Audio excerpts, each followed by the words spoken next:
I'm going to talk about superposition of waves. Superposition of waves.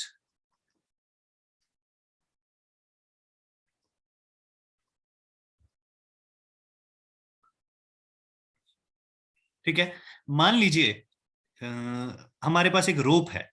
Let's say ये कोई दीवार है, it's a wall, और इस दीवार के साथ हमने एक रस्सी बांध दी. ये ठीक है, ये क्या है? एक रोप है. और मान लीजिए आप इस रोप को एक झटका देते हो, मतलब आपने इस रोप को ऐसे ऊपर उठाया और झटके से नीचे दबाया. ठीक है, एक झटका दिया आपने, एक रोप को एक जर्क दिया. तो होता क्या है कि रोप में एक ऐसी वेव फॉर्म हो जाती है, एक ऐसी वेव फॉर्म हो जाती है, और ये वेव स्पेस में आगे ट्रेवल करती है. ठीक है, तो होगा क्या कि जैसे जैसे ये जो वेव बनी है यहां पर, मैं इसे थोड़ा सा हाईलाइट करने की कोशिश करता हूं. मान लीजिए एक ऐसी लंप बनी यहां पर, और ये लंप क्या होगा, ऐसे आगे ट्रेवल करेगा. ठीक है, ऐसे कुछ ऐसे ट्रेवल करेगा ये लंप. अब देखिए यहां पर समझने वाली बात क्या है, एक्चुअल में हो क्या रहा है कि जैसे जैसे ये वेव आगे जा रही है, तो अगर ये वेव यहां पहुंच गई तो ये वाला पोर्शन ऊपर उठेगा, ये वाला पोर्शन डिस्प्लेस करेगा. रोप कहीं नहीं जा रही है, वेव आगे जा रही है, पर वेव यहां वाले जो पार्टिकल्स हैं उनको मजबूर कर रही है ऊपर उठने के लिए. ठीक है, समझ गए? तो यहां पर देखिए, जब किसी मीडियम में कोई वेव ट्रेवल करती है तो वहां पर उसके मीडियम के जो पार्टिकल्स हैं वो ऑसिलेट करना शुरू कर देते हैं. जैसे कि ये वेव किसी रस्सी में ट्रेवल कर रही है, तो रस्सी के पार्टिकल्स ही तो ऑसिलेट कर रहे हैं. बोलिए, क्या समझ में आ गया? Yes sir. ठीक है, ठीक है.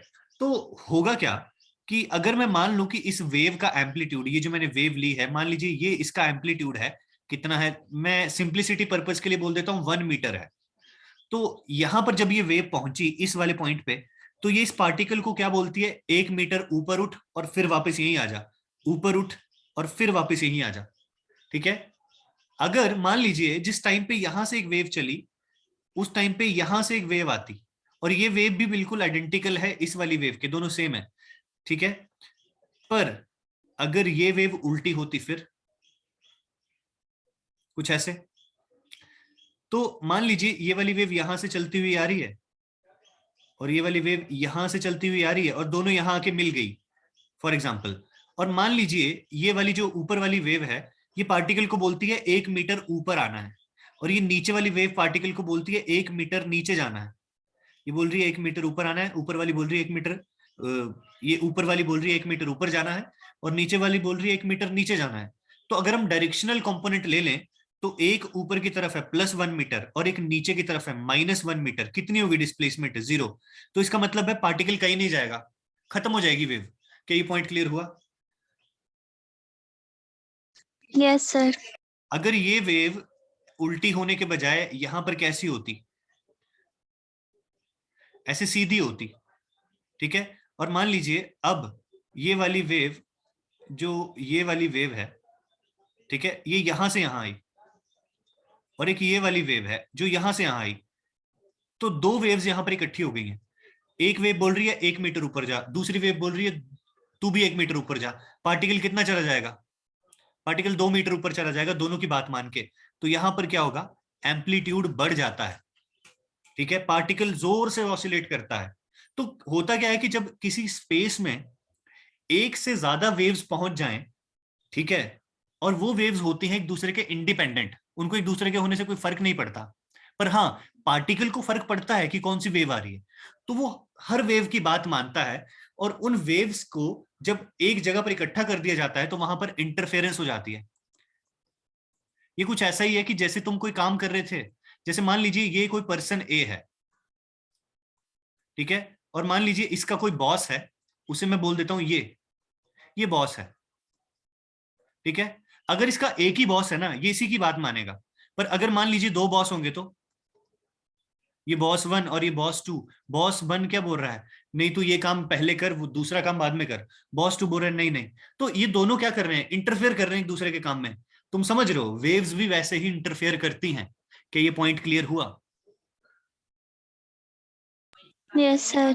ठीक है, तो मेरा बोलने का मतलब यह है कि जब एक किसी मीडियम में एक से ज्यादा वेव्स ट्रैवल करती हैं तो उनकी जो डिस्प्लेसमेंट होती है वो सम होती है इंडिविजुअल डिस्प्लेसमेंट्स का, और यही है सुपरपोजिशन का प्रिंसिपल। मैं यहां पर कुछ लाइन लिखवा देता हूं आपको।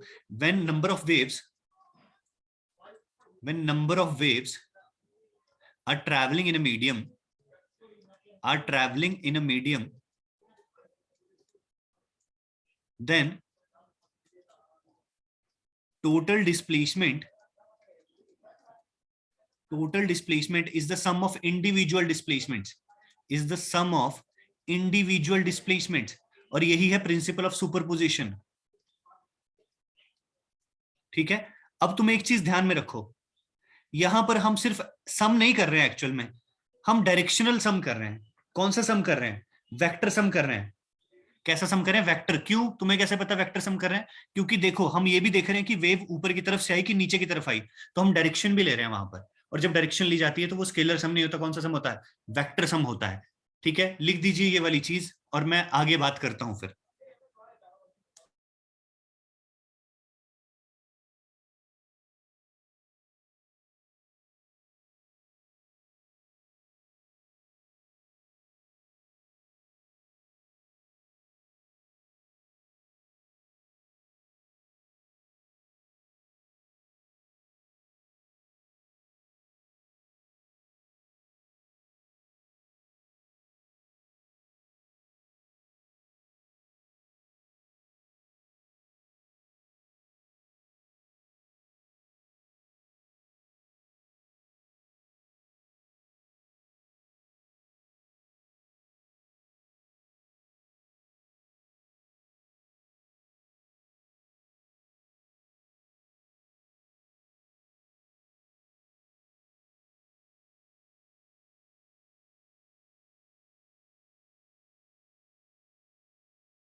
क्या आप लोगों ने ये चीज लिख ली? तो मैं आगे बढ़ूं?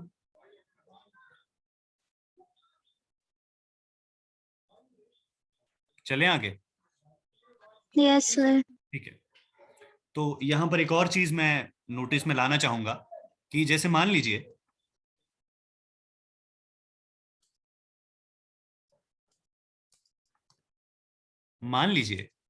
हम बात करते हैं कि किसी जगह पर एक ये वेव आई।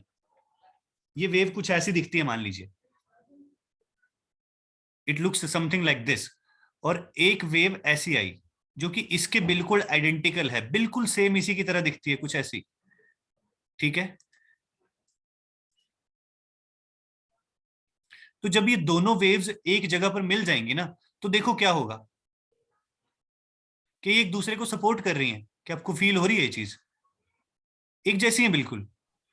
तो इनकी डिस्प्लेसमेंट जो है वो ऐड हो जाती है, और जो रिजल्ट आता है, ये वाली थी वेव 1 और ये वाली थी वेव 2। तो जो रिजल्ट आएगा ना वो कुछ ऐसा दिखेगा। Result will look something like this. ठीक है, पॉइंट क्लियर हुआ ये? Yes, sir. ठीक है, तो ये इन दोनों का रिजल्ट है। मान लीजिए कि ये सिचुएशन में हल्की सी चेंज कर देता हूं। मान लीजिए एक वेव ऐसी है, एक वेव मान लीजिए ऐसी है, और दूसरी वेव कैसी है? लेट्स से कुछ ऐसी। ठीक है, इससे थोड़ी सी अलग है, थोड़ी नहीं काफी अलग है, 180 डिग्री के फेज डिफरेंस पे है। तो जब ये मिलेंगे, देखो क्या एक दूसरे को सपोर्ट कर रही है कि एक दूसरे का विरोध कर रही है?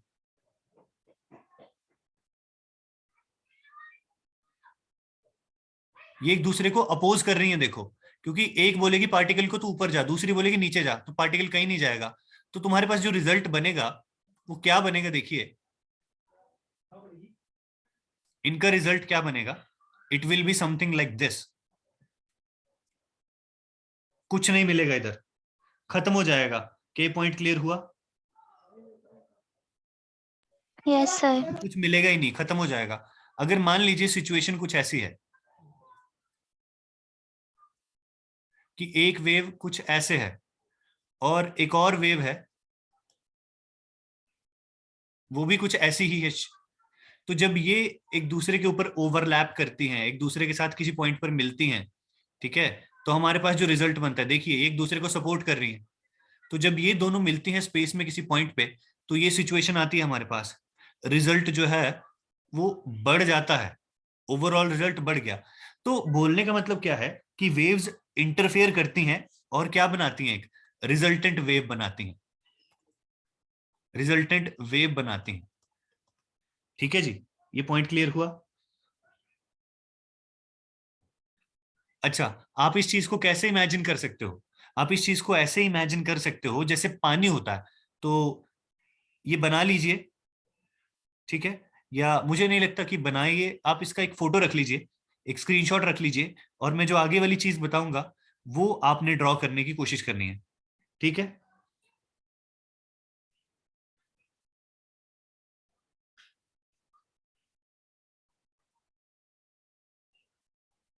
चलें आगे? Yes, sir. ठीक है, देखिए, लेट्स से कि ये कोई पानी का पॉन्ड है, तालाब है, ठीक है, यहां पर क्या है, वाटर है। और आप क्या करते हो, एक स्टिक लेते हो और पानी में हल्के हल्के क्या करते हो, हिट करते हो, वाटर के सरफेस को हिट कर रहे हो। तो यहां पर क्या होगा, ऐसे ऐसे गोल गोल सर्कल्स बनेंगे और वो बाहर की तरफ ट्रैवल करेंगे, ठीक है। और ये आपने फील भी किया होगा कि जब हम एक पत्थर डालते हैं पानी में तो पानी में लहरें बनती हैं और वो वाटर वेव्स बाहर की तरफ को ट्रैवल करती हैं। ये सर्कल बाहर की तरफ को ट्रैवल करता है, बोलिए ऐसा होता है?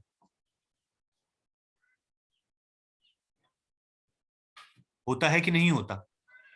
Yes, sir. होता है। अब आप क्या कर रहे हैं, मान लीजिए कि आपने एक स्टिक नहीं पकड़ी, आपने दो स्टिक्स पकड़ी हैं, ठीक है। मान लीजिए आपने दो स्टिक्स पकड़ी हैं और आप पानी के सरफेस पे ऐसे टैप कर रहे हो उनसे, तो होगा क्या कि कुछ वेव्स यहां पे बनेगी और कुछ वेव्स यहां पे बनेगी। जहां पर ये वेव्स मिलती है ना, वहां पर एक पैटर्न बनता है, ठीक है। वहां पर ये वेव्स चेंज हो जाती हैं सेंट्रल पोर्शन में, ठीक है। और कहीं पर आपको वेव्स, अब यहां पर जो नई वेव्स बनती हैं वो आपको कैसी देखने को मिलती हैं, वो कुछ ऐसी होती हैं, कुछ ऐसी वेव्स होती हैं। मतलब यहां पर एक पैटर्न आपको देखने को मिलेगा कि कहीं पर एम्पलीट्यूड बढ़ रहा है, कहीं पर कम हो रहा है। ये भी इंटरफेरेंस का ही एग्जाम्पल है। ये भी किसका एग्जाम्पल है, इंटरफेरेंस का एग्जाम्पल है। तो मैं मोटे तौर पर अगर एक बात बोलूं तो जब भी वेव्स होंगी, एक से ज्यादा वेव्स होंगी, तो वो इंटरफेयर करती हैं एक दूसरे के काम में, ठीक है। और ये इंटरफेरेंस दो तरह की हो सकती है, एक कंस्ट्रक्टिव और दूसरी कौन सी है, डिस्ट्रक्टिव है, ठीक है। अब कंस्ट्रक्टिव और डिस्ट्रक्टिव का क्या मीनिंग है, जैसे मान लीजिए मैंने आपको एग्जांपल दिया था कि ये एक वेव थी और ये एक वेव थी और ये मिली और रिजल्ट ये बड़ी वेव बन गया। तो ये एक दूसरे को हेल्प कर रही है बिल्ड करने में, एम्पलीट्यूड को बढ़ाने में, तो ये कंस्ट्रक्टिव है। पर हमने ये भी देखा कि अगर एक वेव ऐसी थी और दूसरी वेव अगर ऐसी होगी तो ये खत्म हो जाएंगी, ठीक है, रिजल्ट कुछ भी नहीं मिलेगा। तो ये डिस्ट्रक्टिव है, डिस्ट्रक्ट, खत्म कर दिया उन्होंने एक दूसरे को, इस वाले पोर्शन ने इस वाले पोर्शन को डिस्ट्रॉय कर दिया। तो ये कौन सा है, डिस्ट्रक्टिव इंटरफेरेंस है। क्या आप समझ पाए मेरी बात, मैं क्या बोलने की कोशिश कर रहा हूं? Yes, sir. हाँ, आप समझ पाए। तो हम ये सारी चीजें क्यों पढ़ रहे हैं, वेव्स के बारे में क्यों पढ़ रहे हैं? हम तो लाइट की बात कर रहे थे वेव ऑप्टिक्स में। एक्चुअल में लाइट भी कहीं ना कहीं वेव्स की तरह बिहेव करती है। और उस बारे में हमें एक एक्सपेरिमेंट है, बहुत ही मजेदार एक्सपेरिमेंट, यंग्स का एक्सपेरिमेंट, जिसे बोला जाता है यंग्स डबल स्लिट एक्सपेरिमेंट। तो मैं उसकी बात करना चाहूंगा यहां पर। अगर तुम्हें ये चीज समझ में आ गई हो तो अगली बात करूं। Yes, sir. ठीक है, तो मैं बात करता हूं यंग्स के बहुत फेमस डबल स्लिट एक्सपेरिमेंट की।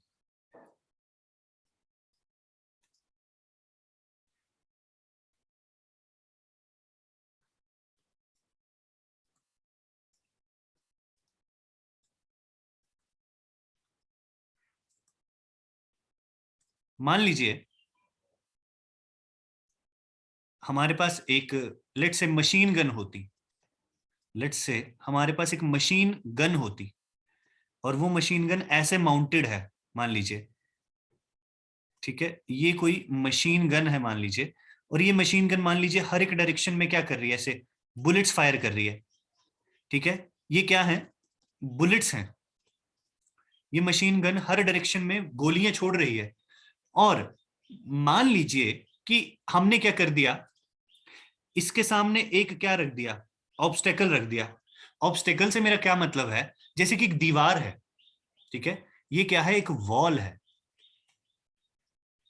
क्या है, एक वॉल है, दीवार है, और इस दीवार में हमने क्या किए हैं, दो छेद किए हैं। तो जैसे मान लीजिए इस दीवार में हमने दो छेद कर दिए, ये एक छेद यहां पर है और एक छेद यहां पर है, एक ये है और एक ये है। तो अगर मैं आपसे पूछूं कि अगर इस दीवार के पीछे एक और दीवार होती तो गोलियां कहां मिलेंगी सबसे ज्यादा, गोलियां कौन से रीजन में मिलेंगी सबसे ज्यादा। एक तो इस छेद के सामने यहां पर बहुत सारी गोलियां मिलनी चाहिए, और एक इस छेद के सामने यहां पर बहुत सारी गोलियां मिलनी चाहिए, बोलिए ऐसा ही होगा ना। Yes, sir. ठीक है, क्योंकि गोलियां क्या है, घूमती नहीं है, टर्न नहीं करती हैं, गोलियां बिल्कुल सीधी जाएंगी, तो उनको जहां से रास्ता मिलेगा वो वहां से निकलेंगी और बिल्कुल उसके सामने यहां पर इकट्ठी हो जाएंगी, ठीक है। सेम चीज हम किसके साथ एक्सपेक्ट करते हैं, किसी पार्टिकल सोर्स के साथ। पार्टिकल सोर्स का क्या मतलब है कि जब किसी जगह से पार्टिकल्स की बौछार हो रही है तो पार्टिकल्स को कहां मिलना चाहिए सबसे ज्यादा, यहां पर मिलना चाहिए और यहां पर मिलना चाहिए। क्यों, क्योंकि पार्टिकल सीधा सीधा जाता है, जैसे कोई गोली सीधी सीधी जाएगी। पॉइंट क्लियर हुआ। Yes, sir. ठीक है, तो बेसिकली यंग्स ने क्या किया, ये एक्सपेरिमेंट किसके साथ दोहराया, ये एक्सपेरिमेंट उन्होंने लाइट के साथ दोहराया। उन्होंने क्या किया, उन्होंने इस बुलेट सोर्स को किससे रिप्लेस कर दिया, एक लाइट सोर्स से रिप्लेस कर दिया। They replaced this bullet source with the light source. तो मान लीजिए एक यहां पर एक लाइट सोर्स है, ठीक है, ये यहां से क्या निकल रही है, लाइट निकल रही है, ये एक लाइट सोर्स है। और अगर लाइट क्या है, एक पार्टिकल नेचर है, जैसे कि न्यूटन की हमने कौन सी थ्योरी बताई थी एक, कि लाइट छोटे छोटे पार्टिकल से बनी है जिनको हम क्या बोलते थे, कुछ यही बोलते थे। Corpuscles. हाँ, तो अगर लाइट पार्टिकल है तो हमें कहाँ मिलना चाहिए सबसे ज्यादा लाइट, इधर मिलनी चाहिए और इधर मिलनी चाहिए, बोलो यही होना चाहिए ना। Yes, sir. ठीक है, तो उन्होंने ये एक्सपेरिमेंट दोहराया और एक लाइट सोर्स से, और क्या मैं तुम्हें रिजल्ट बताऊं कि रिजल्ट कैसा था। Yes, sir. देखिए जो रिजल्ट हमें मिला वो ये था, कितना बेहतरीन है। देखिए हमें क्या देखने को मिला, यहां से लाइट आ रही है, ये सोर्स है, और ये देखिए ये उन्होंने क्या बनाया है, ऑब्स्टेकल बनाया है, जैसे एक दीवार होती है वैसा है, ठीक है। और यहाँ दो छेद हैं, एक यहां से लाइट आ रही है ये इस वाले छेद से, और एक इस वाले से लाइट आ रही है, ये दोनों क्या हैं, इन्हें स्लिट्स बोला जाता है, ठीक है। स्लिट में होता है खांचा, अगर तुम्हें स्लिट देखना हो तो वो ब्लेड देखा है जिससे शेव करते हैं, कुछ ऐसा दिखता है ना, कुछ ऐसा ही दिखता है ना ब्लेड, है ना। तो जो बीच वाली जगह होती है ये एक स्लिट ही होती है। स्लिट मतलब बहुत पतली सी जगह को स्लिट बोलते हैं। ये क्लियर हुआ। Yes, sir. अच्छा ठीक है, तो अगर लाइट पार्टिकल है तो मिलनी कैसी चाहिए, जैसे मैंने ड्रॉ की थी, पर मिलती कैसी है देखो, यहां पर बहुत सारी लाइट मिलेगी बीच में, फिर यहां पर बिल्कुल ब्लैकनेस होगी, काला है बिल्कुल ये, और यहां पर फिर लाइट मिलेगी, फिर ये बीच से डार्क होगा, फिर लाइट मिलेगी, फिर डार्क होगा, ठीक है। ये क्या पैटर्न बना, इंटरफेरेंस पैटर्न बना ये। और अब एक चीज को नोट करिए, ये इंटरफेरेंस पैटर्न बोला गया इसे। और एक चीज नोट कीजिए, मैंने आपको बताया था कि एक वेव ऐसी है और दूसरी वेव भी ऐसी है, तो हमारे पास क्या होगा, रिजल्ट क्या होगा, ऐसे बड़ी वेव मिलेगी, एक बहुत बड़ी वेव मिलेगी। क्या यहां पर भी यही नहीं हो रहा है? एक सोर्स ये है, ठीक है, और एक सोर्स ये है, और दोनों से जो लाइट आ रही है वो इंटरफेयर कर रही है, यहां पर ज्यादा लाइट मिल रही है बीच में।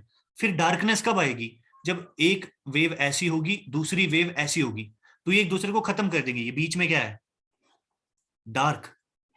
फिर क्या है? ब्राइट। फिर क्या है? डार्क। बोलिए, क्या यहां से हमें ये क्लू नहीं मिल रहा है कि लाइट क्या है, एक खुद एक वेव है? बोलिए, क्या हमें मिल नहीं रहा है यहां से क्लू?